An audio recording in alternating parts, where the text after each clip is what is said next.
Dobré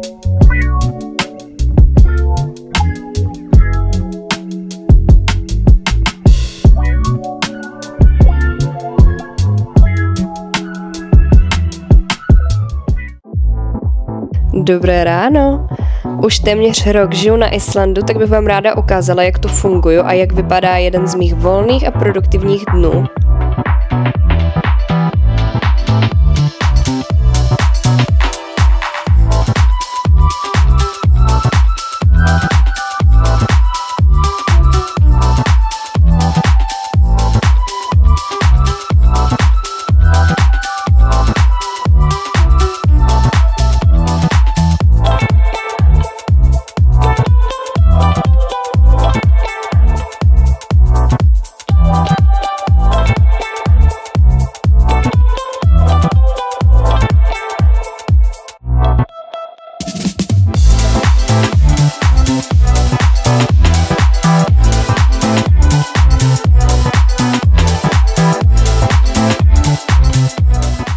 Dobré ráno. Dnes je nádherně, takže máme plno aktivit v programu, ale první si jdeme udělat snídani a jelikož cvičím, tak dbám na to, abych měla spoustu bílkovin. A byla jsem teď nemocná po našem výletování tady po Islandu, asi týden jsem ležela a kašlala jsem, měla jsem rýmu, takže ještě taky nějak trošku jako dolehávám tu nemoc, i přestože dneska už budu velmi aktivní, prostě furt tu stravu tak nějak směřuju k tomu, abych se vyléčila, takže pojďte si se mnou připravit snídani.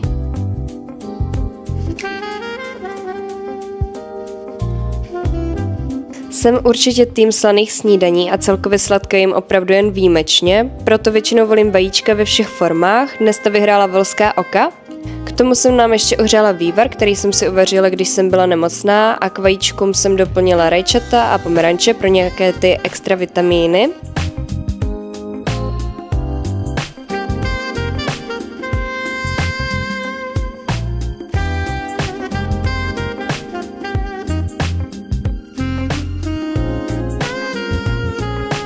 Nesměl chybět ani zázvorový čaj, což je můj nemocenský každodenní drink, a kotyč pro extra bílkoviny.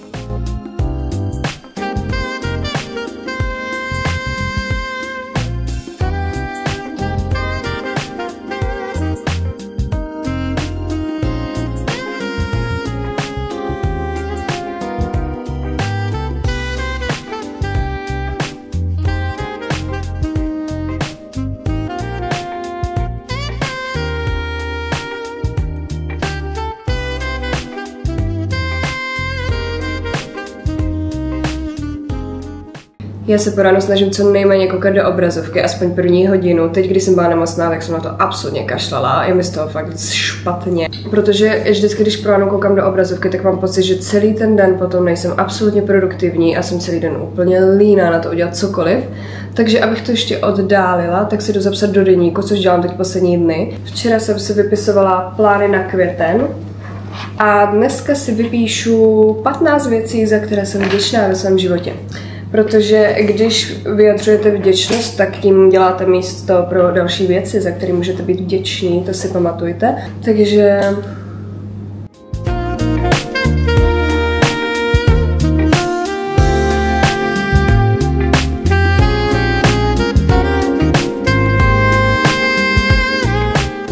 A jelikož přijdou naši zhruba za 15 dní, tak jdu naplánovat i nějaký tripík, jdu vyřídit nějaký finance, e-maily a takovýto věci, jo. Takže jdeme na to.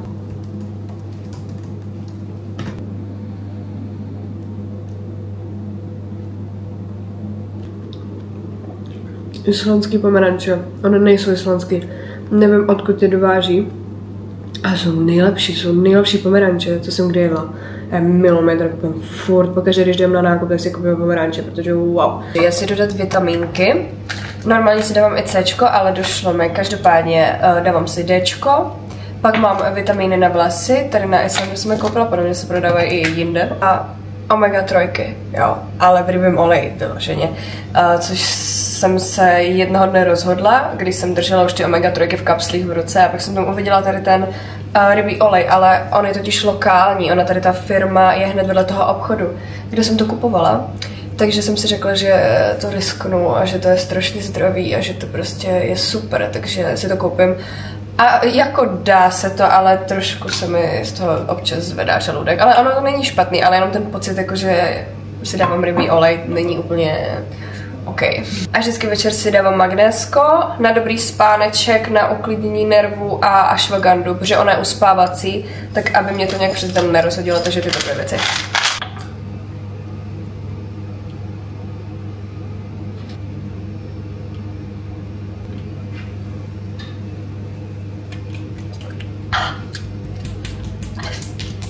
Dobrý, pohodě, co děláš? A teď to krásně zajím tady těma vitamínama na vlasy, to jsou taky gumíci sladcí, fakt výborný měl. 2 se dávají. Občas si dám i 4, protože jsou dobrý, což by se nemělo, ale... Já jdu udělat oběd, dneska to bude takový rychlej v Whole Foods obídek, který si mega ráda dělám, je to fakt rychlovka a uvidíme, jestli se ho s ním tady a nebo až potom na pikniku, protože se chytáme na piknik, protože ještě nemám hlad a chci jít do fitka a zase nechci jít do toho fitka úplně přijezená, takže uvidíme, buď se ho vezmu do krabičky nebo se ho s ním ještě tady a pak až vyrazím do fitka, uvidíme, no.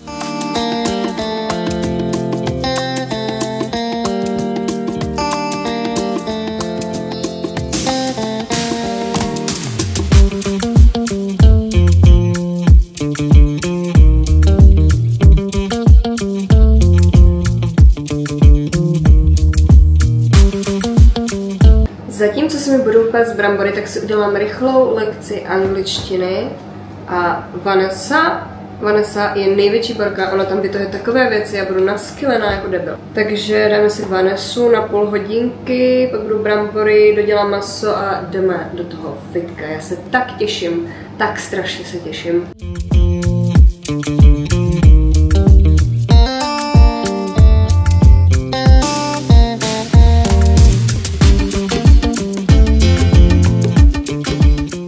My si jdeme po fitku zaplavat, takže si beru ručník a plavky.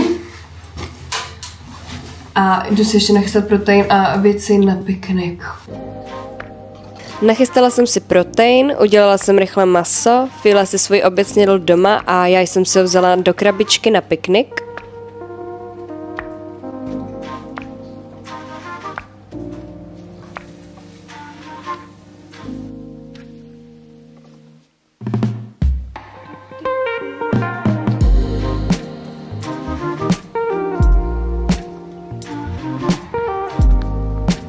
My se tu jinak všude dopravujeme takto na koloběžkách, protože všude po Reykjavíku jsou cyklostezky a je to reálně ta nejrychlejší možnost.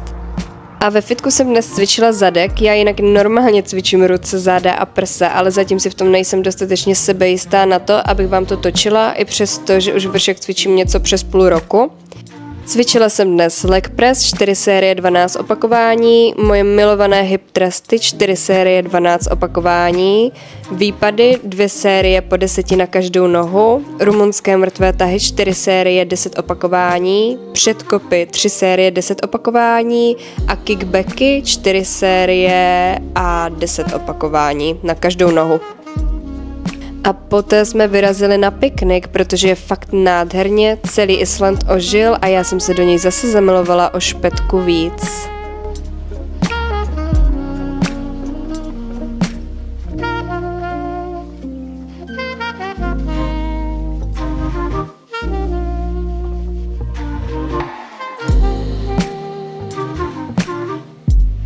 Já si vždycky k tady tomu kombu, jakože batáty a mletý hovězí dávám avokádo, ale naše avokáda se rozhodly, že neuzrajou. Já těm islandským avokádům absolutně nerozumím, jakože nejsou to islandský avokáda, jsou dovežený, jo, ale zrajou tady fakt divně.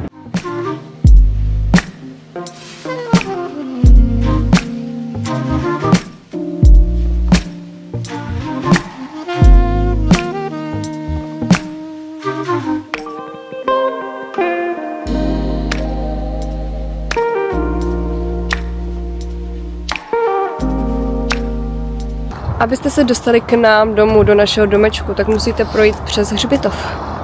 Takže tohle je naše každodenní vycházka. Lovely.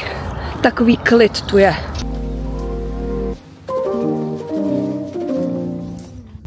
Já jsem upřímně strašně vyřízená. Nevím, co mě tak vyřídilo. Ale to, že jsem unavená, neznamená, že už nic nebudu dělat. Právě naopak musím něco dělat. Budu dělat něco, co mám v plánu, nevím ještě, co to je. Mám to sepsaný, nepamatuju si to, co dneska vychází na mě, ale jdu se převést do domácího. Krása. Nádhera. Tak pojďme.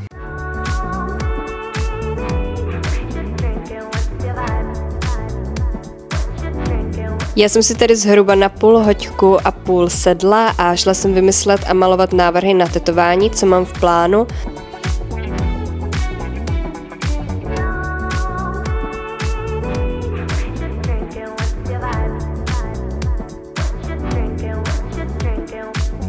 A poté jsem si udělala rychle večeři s názvem Co dům dal. Dala jsem si na talíř tuňáka s majonézou, kořením a mini mozzarelly a mrkvičky.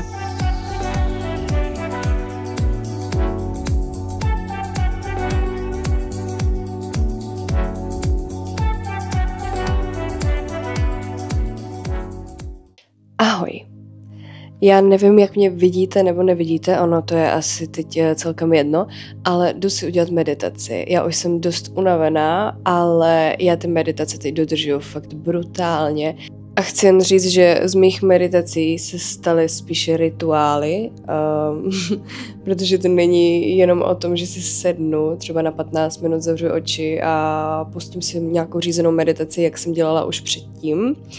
Ale posunulo se to trošku na next level. A já vám teda asi nějak popíšu, jak to dělám, protože z 15-minutové meditace se stala 40-minutová meditace. A vlastně to ani není jen o tom, že zavřu oči a pustím si řízenou meditaci. Naopak si řízený meditace teď už vůbec nepouštím a jsem jen sama se sebou. Já si vždycky udělám takový svůj oltář. Mně se tady by the way medituje strašně dobře v tady tom novém bytě. On je celý takový přírodní, takový dřevěný. Líme hned vedle hřbitova, takže možná to má i trošku taky vliv na to. Proto se mi tady i možná medituje tak dobře a proto se mi do toho i tak chce. A i skrz to, že si vždycky udělám takový rituál předtím, protože kdybych si asi sedla jenom na těch 15 minut s tím, že fakt si sednu a jenom jakože jdu meditovat, tak nebaví mě to tolik a nedokázala jsem se do toho dokopat tolik, ale takhle, když si vždycky udělám fakt ten svůj oltář a takový věci, tak baví mě to, fakt mě to baví. První co, tak já si k tomu vždycky udělám čaj, který tak nějak během toho popijím, záleží z jakých bylinek nebo z jakého ovoce a tedy podle toho, na co se chci zaměřovat v té meditaci. Jako druhý si hned sednu a zapálím si svíčku. Máme barevně rozlišený, taky záleží ohledně jakého tématu chci meditovat. Dneska mám takovou bílou, ta je taková univerzální většinou, že fakt jako na všechno, většinou když chci právě meditovat ohledně více tématů, že třeba plásnu třeba peníze, rodina, dobrá. Jo, plácnu. Tak tohle, ale jinak mám většinou ještě zelený svíčky a červený svíčky a tak to jako střídám podle toho, na co se zaměřuju v té meditaci. Jako další si vždycky vezmu jednu kartu. Přemýšlím, jestli jsem si někdy vzala dvě, asi jsem si nikdy nevzala, ale myslím si, že je to taky možný. Možná dneska to udělám zrovna. Ale buď si vezmu z tarotu, nějakou kartu, která se k tomu hodí, zase k tomu tématu té meditace, anebo tady ty karty posvátné síly. Dneska si vezmu ty karty posvátné síly, protože oni se strašně hodí. Oni jsou hodně konkrétní a fakt se mi hodí přesně k těm meditacím, co já dělám. Takže si vyberu jednu a druhou. Tak. A jednu kartu vám neukážu asi, ale druhou kartu jsem si vzala například takhle hojnost dneska, jo.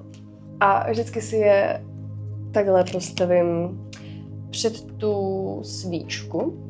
Tak a tou poslední části, nebo předposlední, nevím, já totiž spojuju meditaci s afirmacemi, protože jsem zjistila, že to strašně funguje, až mě to občas fakt děsí.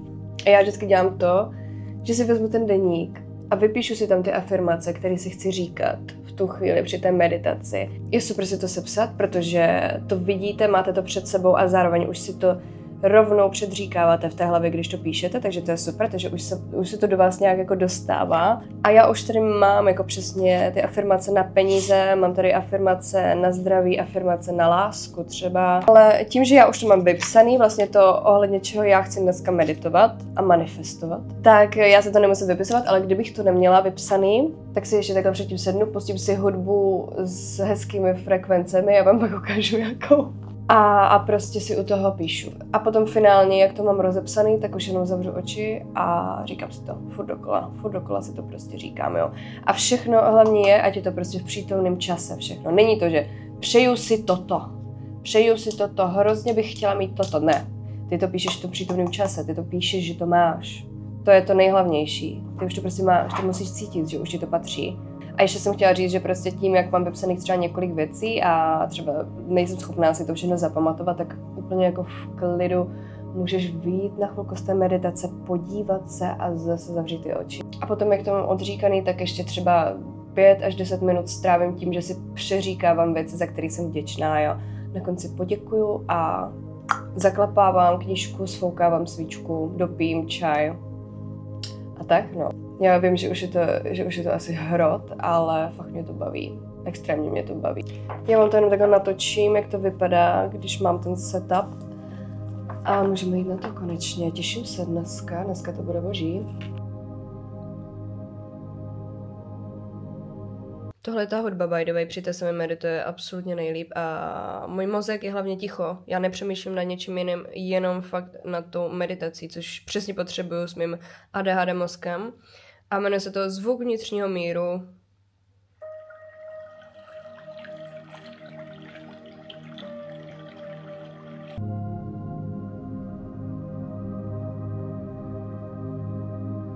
Já jsem vám u meditace zapomněla říct, že ještě používám voný tyčinky k tomu všemu, ale my teď zrovna nemáme, nám zrovna všechny došly, takže si musím zajít do krámku, koupit si nový.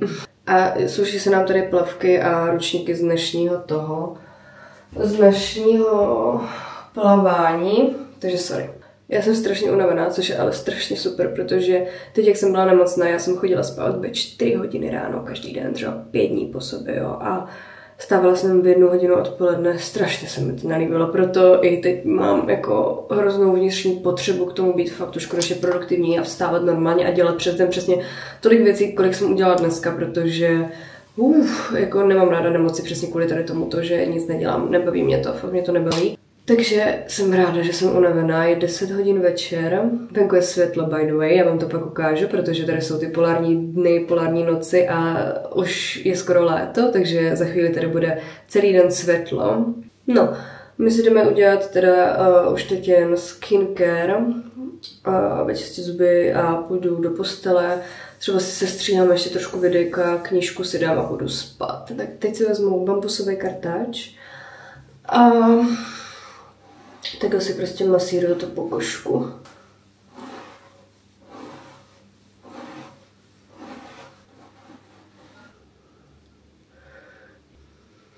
Dneska si nebudu dávat sprchu, protože jsem se sprchovala ve fitku po bazénu.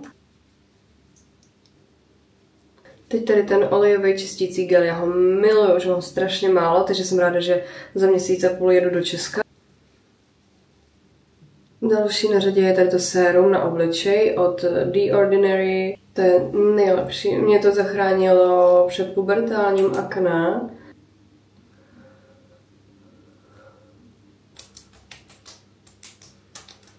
Tak, necháme to zaschnout a mezi tím si dám sérum na řasy. A poslední krémíček.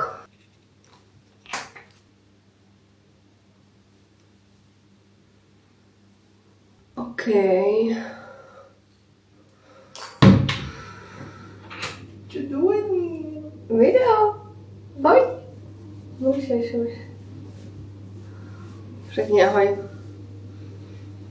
Ty jsi taky unavený? Já taky dneska. Takže já teď nebudu si ještě čistit zuby, protože si myslím, že si ještě pro něco malého půjdu do ledničky. Každopádně jdu si lehnout do postele, jdu stříhat video, pak si možná něco přečtu a půjdu spát. Ale samozřejmě vám to všechno ještě ukážu. Cože? Už jsem unavený. I já. To běž špínkat.